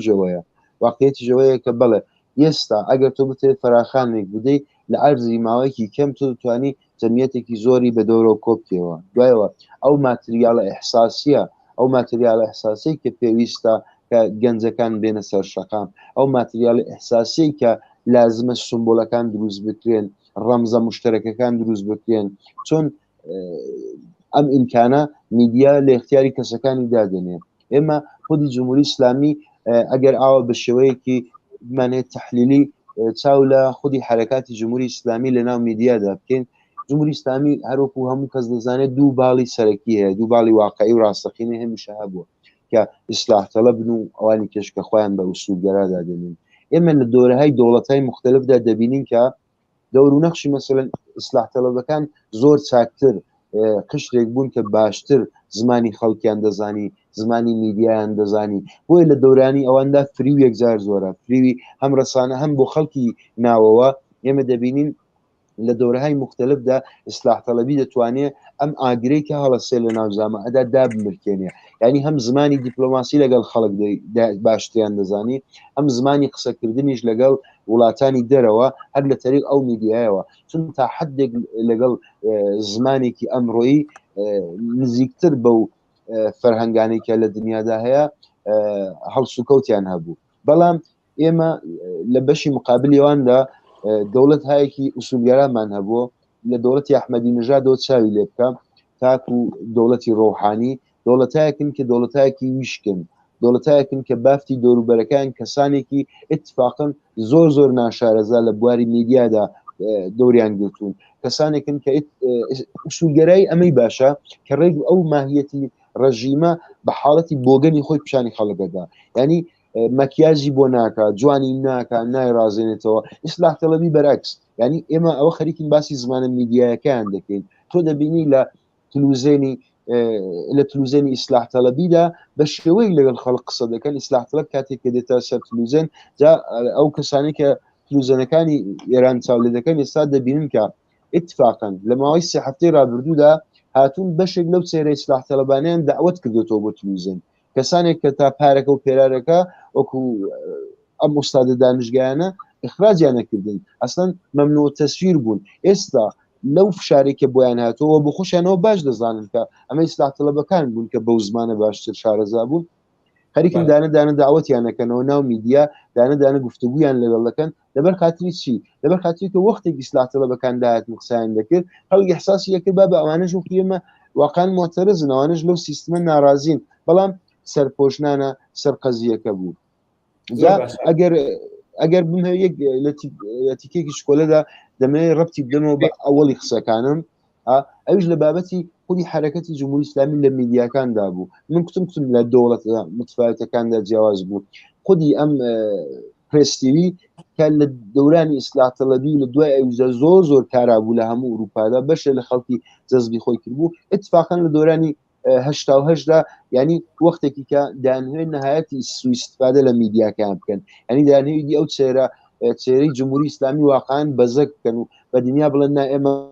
کەس ناکوژین و هیچ ناکەن لەم کاتدا ئەتبارەکەی خوان ئەوانیش لەدەستدا ئەلعالەمیش دوای سووریا ئەتبارەکەی خۆی لەدەستدا مەبەستمەوەیە ئەم چێرەیەکی ئێستا جمهوری ئیسلامی لە دنیادا هەیەی ناتوانێت ئەوڵەن توانایی ئەوە شینێکە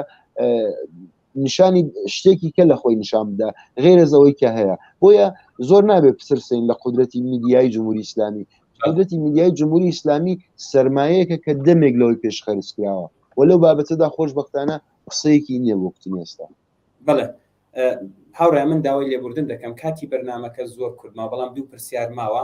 پرسیارێکان کە هەردەگەڕێتەوە بۆ هاوڕێ جەمشید چون پرسیارەکانم دابش کرد بوو هاوڕێ بورهان سێ پرسیارەکەیم لێ کردو بڵام دوایی بە کورتی دێنەوە وڵات هاوڕێ بورهان هاوڕێ چییە ڕژیمی کۆماری ئیسلامی بە دروستکردنی هەواڵی ساختە لە قسەکانی هاوڕێ جەمشیدیشدا بوو ینی بە تایبەت لە بەشی میدیایی ئەمانی کە من دێڵم کردوێتی بە دروستکردنی هەواڵی ساختە کەشێکی بێمتمانەیە و بێگومانی و مەسەڵەن لە حیزب و لە کەساتیەکان و تێرۆرکردنی کارتەرەکان و دامپێدانانی زۆرم لێ هەرە جۆرێکە لە ڕسانەکاندا هاوڕێ جەمشید ئاماژەی پێکرد ڕژیم زۆر لەم بەشەدا ینی زیادەڕەویشی کردووە ڕێبەری دەکا کە شەڕێکی دەرونی لە نێوان لە دژی خەڵک و ناڕازیان دروست بکات دەبێت چی بکرێت ئەم شەڕە دەرونیە پوچەڵ بکرێتەوە و شکست بەم پلانی ڕژیمیش پێندرێت هاوڕێ ئەمیر ئەبێ هەمومان بزانین و پێم وایە زۆر کەسەوەی دەزانن ئیمڕۆژە ڕۆژ میدیا هەروە کە هاوڕیان ئشارەیان کرد ئاماژەیان پێکرد زۆر شتێکی گرینگە بەڕای من یەکێ لە بەهێزترین چەکێکە بەهێزترین چەکێکە ئەتانێ هەم بەدەست شۆڕشگێڕانەوە بێت هەم بەدەست وڵاتە دیکتاتۆرەکانەوە لە ڕابردوودا بڵاوکردنەوەی هەواڵی فەیک بە قەوڵی ئەمڕۆژە و یان درۆ تۆزێ سەختتر بوو سەردەمی شەڕی جیهانی دووەم کاتێکە وڵاتانی داگیرکراوی دەرەوەی ئوروپا دانەدانن لە هیتلێر سێنراوە و لە ناو ئوروپاشە کەمکەم بەرەی لێ تەنگەکریا بۆ ئەوەی کە زەربێکی قورسی لێ بدەن و ئیتر لە هێزی بخەن شەڕێکەیە معروفە بە شەڕی نۆرماندی تەبعانەوە ڕێکلامەیەکە وڵاتانی کاپیتالیستیان هەیە بڵاویکەنەوە یان مێژووی درۆ پێش شەڕی نۆرماندی زەربەی ئەساسی قەوارەی ئەرتشی ئەڵمان و وڵاتی ئەڵمان ئەرتشی سووردا بووی کە تا پشت سنوورەکانی ئەڵمان هاتبوو بەڵام لە لایەکی ترەوە لە بەری فەرانسەوە متفقین بە تەمای لەشکرکێشیەکی عەزیم بوون بۆ ئەوەی کە بتوانن سەرکەوتوو بوون پێویستیان بە هەواڵێکی درۆ بوو هاتوونە هات بوو بۆ هەواڵە درۆ چیان کرد مەیتێکیان ناورد لیباس خەلەبانێکیان کردە بەری شناسنامە و بلیتی کنسرت بۆ هەفتەی دوای ئەوە و بلیتی قەتار بۆ تا آخر مانگ و کۆمەڵی چتی ئەوە کە ئاسایی ئینسانێک هەیەی لە گیفانیا بوو ئەم جەسەدەیش لە شوێنێک داخرا و بەرەڵاکرا کە لە کۆنتترۆلی هێزی ئەرتەشی نازیدا بوو. ئەرتەشی نازی بە جۆرێک ئەم جەسەدە دروستکرا بوو بەشێک لە جلەکانی سوتا بوو کە بڵێ ئەمە خەلەبان و سقوتی کردووە. لە بەشێک لەو شتانە کە گیفانی ئەو مەیتا دانرا بوو پلانی هێرش بۆ سەر ئەرتەشی ئەڵمان لە منتەقەیەکی زۆر بەربڵاوی ئوروپاوە بوو. ئەرتەشی ئەڵمان فۆکوسی هێزی خستە سەرەوە بەشە بێ ئەوەی کە بیر کاتەوە ئەگەری هەیە ئەم هەواڵە درۆ بێ. هەر ئەو بووە باعیسەوەی کە ئەرتەشی پشتی ئەرتەشی ئەڵمان لە غەربی ئوروپاوە لەو ڕێگەوە شکیاوە لە نۆرماندیەوە کە هێزی متەفەقین هاتە ناو ئەرتەشی ئەڵمان کەوت ئیتر کەفتە دفاع هێزی تەهاجمی مطلقاً نەما مەبەستم هەواڵێک ئەتانێت تا چ ڕادەیەک بەهێز بێ. ئێستا کە ئەو دەورە نەماوە سوسیال میدیا هەیە هەموو کەس تەلڤیزیۆنێک لە گیفاندایە واتە مۆبایل ئینتەرنێتی هەیە ڕاحەتتانە هەموو کارێک بکات دوژمنیش ئەو ئیمکانە هەیە لە ئێمە زۆرتر. لەم ماوەی ڕابردووە یەکێ لەو شتانە زۆر زەختە خراسەر هێزە سیاسیەکان کە هێزی پێشمەرگەیان هەست بۆ وێنە ئەمەکو مەساڵی ئەدەم بۆ هێزی پێشمەرگەیم حزبانە ناڕاتەوە بۆ ناوخۆی وڵات. ئێمە لە دوو لایەنە ئەو زەختەمان لەسەرەوە بوو خۆشەویستانی شۆڕش و لایەنگرانی حزبەکان و ئەوانەیەکەوە دڵیان بۆ شۆڕش بەڕاستی لێدا ئەو زەختیان لەسەرمانە خست بەشیکیان بۆ هێزی پێشمەرگە ناڕاتەوە لەلایەکی تریشەوە ڕژیم بە ئەنواع و ئەقسام ڕێگە و پەیجی ساختە و یا هەواڵی خۆی و ڕێگە و ڕەوشی جیاواز ئەی هەویست ئەو ئەتمۆسفرە تشدید بکات کە حزبەکان ناچار بەوە بوون. یعنی تۆ لە ڕێگەی قدرەتی میدیا و لە ڕێگەی درۆ سازکردنەوە لە ڕێگەی تەوەقع سازکردن یەکی لە هێزەکانی میدیا تەوەقع دروستکردنە هەم لە خودی هەم لە غیرە خودی ئەیان هەویست ئەو هێزە ئەو زەختە دروستکەن کە هێزەکان دەست بۆ کارە بکەن تابتانن ڕاحەت ئەو شۆڕشەی کە تا ئێستایچ خوێنی زۆری لێ ڕۆیشتووە زۆر ڕندانەتر لە ئێستا شڵاڵی خوێنی بکەن کە نەیانتوانی یعنی پارتە سیاسیەکان زۆر بەهێزتر لەوە دەرکەوتن بەهێزتر لەوە عملیان کرد. بۆیە ڕژیم لەم دەورە زۆر هەوڵیدا هەواڵی درۆ پەخشۆکات یەکێک لە ڕێگەکەلیشی ترۆری کەسایەتی کەسە سیاسیەکان و چالاکانی سیاسیە بە بڵاوکردنەوەی هەواڵی فێک بە بڵاوکردنەوەی درۆ و لە هەمان حاڵی چار لە ناوخۆی ڕۆژهەڵاتی کوردستان و ئێران دیسان دەستگیری خەڵکانێک کە هەتا دوێنێ خۆیان چالاکی ڕژیم و سەر بە ڕژیمن بۆ دانی ڕەواڵەتی مثبت بیان. ئەمانە بازم هەرجارێک ئەو هاوڕیانەوتیان هێزی میدیا ئەگەینێ هێزی هەواڵ ئەگەینێ هەواڵ وەکو چەکێکی زۆر گەورە ئەتانی هەم لە بەرژەوەندی ئێمە بێ هەم لە بەرژەوەندی دوژمنا بێت. بۆیە ڕاستیەکەی وریایی خەڵک وەکو تاکەکانی کۆمەلگا و وریایی چالاکانی سیاسی بەڕای من ئەم دەورە کاریگەری زۆر باشی بوو بۆ بۆ چوونە سەر هەواڵەکان بۆ سەرنجدان هەواڵەکان بەڕای من خەڵک بینەران بیسەران ئەوانەکە لە سوسیال میدیان کوردستان و ئێران کەمتر کوردستان ناوچەیەکی تەحەزوب یافتەس بە قەوڵی فارسی وتەنی هەموو کەسێک حتا ئەوانەی کە بەدەگمەن سەر بە ڕژیمن گرایشی سیاسی خۆیان هەیە بەرژەوەندی ئەوان لەگەڵ ڕژیم دێتەوە زۆرینەیش لەگەڵ پارتە سیاسیەکان و ڕێکخراوە سیاسیەکانن. من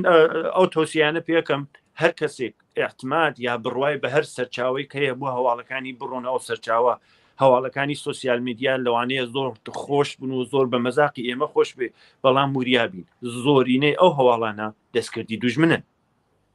بۆ بەلا ڕێدابنی شۆڕش بۆ مراندنی شۆڕش لە کۆتاییە بۆ دەستگیرکردنی چالاکانی سیاسی ڕجوعکردن بە سەرچاوە جێگە باوەڕەکانمان هاوڕێ ئەمیر من پێم وایەوە دروستترین کارێکە هەر کەسێک کە تانیبی کا بۆ بەدەستهێنانی هەواڵ. بەڵێ هاوڕە بورهان منە پرسیارم لە هاوڕە چیاش کرد بۆ ڕۆژی 22 ئۆکتۆبر کام ئەم بانگەوازە دەرکراوە ئاکسیۆنەکان لە دەروەی وڵات بەردەوام بێت لە وڵاتی فنلاند ئەگەر دەکرێت گزارشێکمان پێ ئەم فراخانە دەکرێت لەوێ ئەم فراخانە بەڕێوە دەچێت. بەڵێ ئەم فراخانە ئاوڕێکێکی شاری کرد بە مرکزیەتی برلین بەرگزارە بێت لە تەواوی دنیا و وڵاتانی ئەوروپاوە ئەچن بۆ برلین بەڵام لە هەموو وڵاتێکیشا بەرگزارە بێت ئێمەش لە فینلاندا تەبعاً ڕەفیقەکانی خۆمان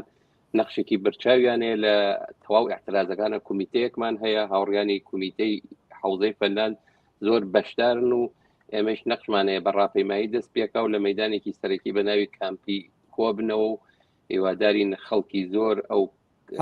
زۆر بەشدار بن. هەر ئەم کۆبوونەوەی پلانی ترتان نییە وەکو هەیئەتێک دامەزرابێت؟ هەر کومیتەیەکمانەیە کە چەند ساڵە هەیە، بەڵام لەم اعتراضاتە کومیتەکە بەربڵاو بووەوە. قبلن فقط تعدادێکی بەرچاوەک ئەحزابی کوردی بوون، بەڵام ئێستا لە کەسایەتی ناسرا و کەسایەتی سیاسی و خۆشناو لە وڵاتی فنلاند لە کورد، فارس، تورک لە هەموو کەسیایە، یانێ جەمعێکی زۆرە. قبلن مەسەڵەن ئێمە لە هەر حەزبێک و یەک نمایندە چوون، بەڵام ئێستا لە جەلسە هەیە 30 نەفەر بەشدارە، 40 نەفەر بەشدارە، تەواوی ئەحزابی چەپ، هەتا ئەحزابی سوسیال دموکراتی فنلاندیش بە شێوەیە سعیەکەن نمایندە بنێرنە ناو تەجەموعاتەکان، قسەکەن، باسکەن، چونکە خەڵکێکی زۆر بەربڵاوتێت لە وڵاتێکی چکولە و فنلاند قبلن نهایەتی 200 نەفەر کۆبوونەوەیسە 2000 نەفەر دێ بەشدارە بێ، 3000 نەفەر دێ بەشدارە بێ. تەواوی ئەحزاب سعیەکەن ئەحزابی فنلاندیش بە نەحوێ بەشدار بن و لە پارلمانە باسیەکەن ئەم اعتراضاتە تەأسیری دانیا کە دەنگی خەڵک پارلمان و بە تەواو حزبەکان گە پشتیوانی خۆیان ڕابگەێنن. ئەم هاودڵی و هاوپشتیە هەروە بەردەوامە بەربڵاوتر بۆتەوە؟ قەتعاً بەربڵاو و زۆرتر بەریکەوتە. یانە ئێستا فقط ئەوە نەمامەستن، حتا لە مەدارسیشە، مەدارسی ئیبتداییە مناڵەکان، من مناڵەکەماتەوەی مامۆستاکەم باسی کردەوتیە ئایەوە ناوی ژیناتان بیستە مەحسا ئەمینی کوردە کوژراوە گەیە بەجێ کە حتا لە مەدارسە بەحسی ئەوە ناکەن، باسی ئەوەیان کردە کەەوە نیشانەوە زۆر بەربڵاو بووەتە و گەیە بە خەڵکو و زەختێکی زۆری خستە بە جمهوری ئیسلامی. هەرچەند من هیچ قەت ئومیدم نییە کە دەوڵەت هیچ ئومیدێکم نییە دەوڵەتانی ئەوروپایی قەت منافعی خۆیان بخەنە ژێر منافعی خەڵکەوە خۆیان، یانەیە بەڵام زەختی خستە سەر دەوڵەتان و بە نەحوێ فشار دێت بە سەر جمهوری ئیسلامی بە هەر شێوەیە بێت. بەڵێ هاوڕێ جەمشید، بەرنامەکەمان ڕوو بە کۆتاییە، بەڵام پرسیارێکم ماوە بەڕێستان لە نۆبەی خۆتاندا بوو، باس لە سەرکوت بکەین. ڕێژەی سەرکوت، ینی ئەگەر بمانەوێت دابش بکرێت لە هەموو ناوچەکان وەکو یەکوانیە، بە تایبەت لە کوردستان ڕێژەی سەرکوت زۆرترە، خۆتان ئاگادارن و هەموو لە هەواڵەکاندا دەیبینن. ئەوەی کە سیاسەتی دووبەرەکینانەوە کۆماری ئیسلامی دەیەوێت بە بۆنەی ئەوەی کە بەشێک لە ئێران جیایی خوازن یا بم بۆنەوە دەیەوێت دووبەرەکی بنێتەوە لە نێو کۆمەڵانی خەڵکی ئێران و ئەم هاودڵی و هاوپشتیە تێک بشکێنێت. چۆن دەبێت ئەم پیلانەی ڕژیم پوچەڵ بکەینەوە و لەسەر مافی داکۆکی بکەین لەسەر مافی چارەی خۆنووسینی خەڵکی کوردستان؟ نفتێکی گرینکە لێرەدا هەیە ئەوەیە کە ئەوڵەن ئەم شتێکە جمهوری ئیسلامی دەوێت ئەلقای بکە بە بەردەوامی شەویستێتی ئەو کارە بکە، ئەوەیە کە بڵێ کوردستان هەر بۆیە سەرکوتیشی تیا زیاترە، سەرکوتێکی کە تیا زیاترە بەشێکی لەبەر خاتری مقاومەتێکی زۆرترە، لەبەر خاتری جسارەتێکی کە زیاتر لە خیاباندا دەبیندرێت. ئەمە یەکیان. بەشی دووەمەکەی بۆ واکنش نیشاندانە، ینی بۆ واکنش نیشاندانی ئەحزابێکە کە لە کوردستاندا مرکزی فعالیەتیانە، ینی بە شێوەیەک دایانهوێ ئەحزاب وادار بە واکنش بکەن. ئەحزابی کوردستانی برکە و بارگاکان بۆمباران دەکەن، خەڵکێکی زیاترە کوژن، دایانوێ خەڵک تووڕەکەن بە هەر شێوەیەک. جا هەروەکو ئەو کاکسیا فەرمووی بە ئەخبارێکی فێکیا بە هەر شتێکی کەژوێ دایانوێ ئەمە ئێڵقا بکەن بە خەڵکی ئێران کە بڵێ ئەمە کۆمەڵێک هەیە، کۆمەڵێک کەسان لە کوردستان، لە ئازەربایجان، لە بەلوچستان، لە چۆ و لە چۆ و ئەوە بڕوان پێ بکە. ئەمە یەکێک لە بەرنمەکانی هەر ڕۆژیان لە تلوزێنە، ینی ڕۆژ نییە کە لەو ماوەی ئەخیردا لە تلوزێن یەکێک لە بەرنمەکانیان حداخل بەوە اختصاص نەدەن کە بەڵێ بەلوچستانە، ئەمە ئاهوازە، ئەمە ئازەربایجانە و دیارە کوردستانیش کە لە هەمویان بەرچاوترە بەشێکی لەبەر خاتری جسارەتێکی مبارزاتی عەزیم کە لە وڵاتەدایە و بەشێکی لەبەر ئەوەی کە ئەحزابەکە وادار بە واکنش بکەن، ینی بە هەر شێوەیەکی ئەحزاب وادار بە واکنشێک بکەن، چون ئەگەر ئەو واکنشە ڕوو بدا لەبێت لە نظرتاندا بێ لە تەواوی تاریخی معاصری ئێران، لە تەواوی تاریخی معاصری ئێران لەوەتا ئەم وڵاتە خۆی ناسیوە، ینی توانیوێتی وەکو یەکدانە مەملەکەت لە یەکدانە مەحدودەی جوغرافیاییدا بیر لە خۆی بکاتەوە. لە تەواوی تاریخی معاصردا اتحاد و هەمبەستگی بەو ئەندازەی ئەمڕۆ نەبووە، هەموو ئەقوام و ملت و ملیەتەکان لە ناو ئێراندا. بەڵام ئێمە دەبێ وشیاری خۆمانمان هەر هەبێ، ئەوە نابێ ئەم هەمبەستگی و اتحادەی کە بەم شدەتە قەویە ئێمە لە بیرمان بچێتەوە کە بڵێ هەر لەحزەی احتمالیەوە هەیە کە وانە بێ هەر لەحزەی احتمالیەوە هەیە کە مافیە و خەڵکە پێشێل بکرێتەوە و ئێمە تەجروبەمان هەیە لەوەدا ئێمە بارهای بارسوتاوین لە هەر بەشێکی کوردستان حداقل یەک جاران بەڵایان بەسەر هێناوین بۆیە لەلای ئەوەی کە زۆر ئەو دڵمان بۆ اتحاد و هەمبەستگیکە لە ناو ئێراندا هەیە خۆشە زۆر دڵخۆشین بەوەی کە بەم شێوەیە حمایەت دەکەن خەڵکی ئێران لە جنبشی کوردستان و متقابلن کوردستانیش بۆتە زمانی هەموو ئەم شۆڕشە بەڵام لەلای ئەوە ئێمە وشیاری خۆمان نابێت لە دەست بدەین نابێت پێمان وا بە سادە لەوحانە بچینە ناو بەرنمەیەکەوە بێ ئەوەی کە مافی خەڵکی تیا دەستە بەرکرا بێ و ئەوە پێم وایە شتێکە کە ئێمە دەتوانێت لەو نیگەرانی کە ئەو باستان کرد دوور بخاتەوە دەستان خۆش بێت. بەڵێ 3 دقەمان کاتی بەرنامەماوە یەکی 1 دقەتان پێ دەدەین بە هەموو هاوڕێیانی ئازیز بە کورتی لە ئاخریدا ئەگەر بتانەوەیە شتێک ئاماژتان پێ نەکردێت هاوڕێ بورهان فەرموو. زۆر سپاس نەبن قسەی وام نییە فقط هیوادارم ئەم اعتراضاتە هەر بەم شێوە بەردەوام بێت و ئەم زەختە لەسەر ڕژیم لا نەچێت ئەگەر کەمیش بێتەوە و دەوریشی کەم بێتەوە سرعەتەکەی کەم بێتەوە قەتعەن شاید مانگت رابێ یا ساڵێت رابێ ناتانی کاتی بۆ دانی بەڵام سەر هەوادارتەوە و ڕژیمی جمهوری ئیسلامی ئەو ڕژیمە نیەوە پێشتر بوو قەتعەن ئەبێتە باعث سەرنگونی دەستان خۆش بێ و سپاسانەکە. بەڵێ هاوڕێ چیا فەرموو؟ کاکە میرگیان بەڕای من گەورەترین هێز گەورەترین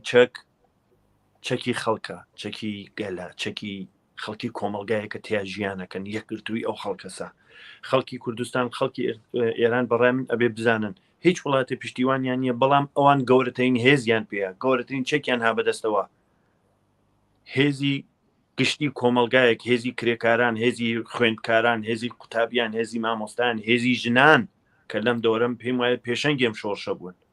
ئێوە گەورەترین هێستان هەیە دڵنیا بن لە بەردەوامیدا ئازادی هی ئێوەیە ئازادی هی ئێمەیەوە ئازادی هی هەمومانە تەنها و تەنها بە هێزی خۆمان ڕزگارە بین هیچ کەس ڕزگاری دەری ئێمە نیە. سپاس بۆ ئەوەی کە دەرفەتتان پێداین و هاتینەوە بەرنامەیە. سپاس هاوڕێ جەمشید ئێوەش فەرموو.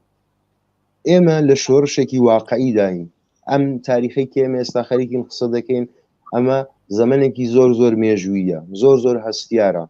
لە تاریخدا دوای باسیەکرێت کەسانێک کە لە سەنگەردا لەگەڵ ئێمە شەڕیان کرد و کەسانێکیش کە هاو سەنگەرمان بوون ئەمانە کاتایەکن کە کاتای مێژووین هەر یەک لێمە دەبێت شتێک فدا بکەین ئەگەر نیکا هاتە خیابان دەیزانی ئەمرێ ئەگەر تەکتەکی ئەم کەسانەی کە هاتنە ناو خیابان دایک و باوکیان کەسیان ئێستا گیراوە خۆیان گیراون خەڵک خەریکە هەزینەدا ناتوانین بێ هەزینە لەو مەراحلە ڕەت بین پس هەر کام لە خۆمان بە ئەندازەی خۆمان دەبێ هەزینەی ئەو ئینقلابە بکەین ناتوانین سرفەن لە شوعاردا زندگی بکەین یا لە سەنگەردا لەگەڵمان بن یا ئەوەی کە هیچ وەخت هەو سەنگەر ئێمەنین دەستان خۆش بن. زۆر سپاس بەڵێ زۆر سپاس بۆ هاوڕێیان بورهان دیوارگەر چیا محەممەدی جەمشید عەبدی هەرسێ عزیز کادر و ئەندامی حیزبی کۆمونیستی ئێران سپاس بۆ بەشداریتان لە بەرنامەی شۆماندا ڕاستەوخۆ لەگەڵمان. بەڵێ بینەرانی خۆشەویست سپاس بۆیەوەش کە تا ئێستا لەگەڵمان بوون تا شەوێکی تر هەر شاد و بەختەوەر بن هەر بژین و سەرکەوتون. آفرین های بژین های آفرین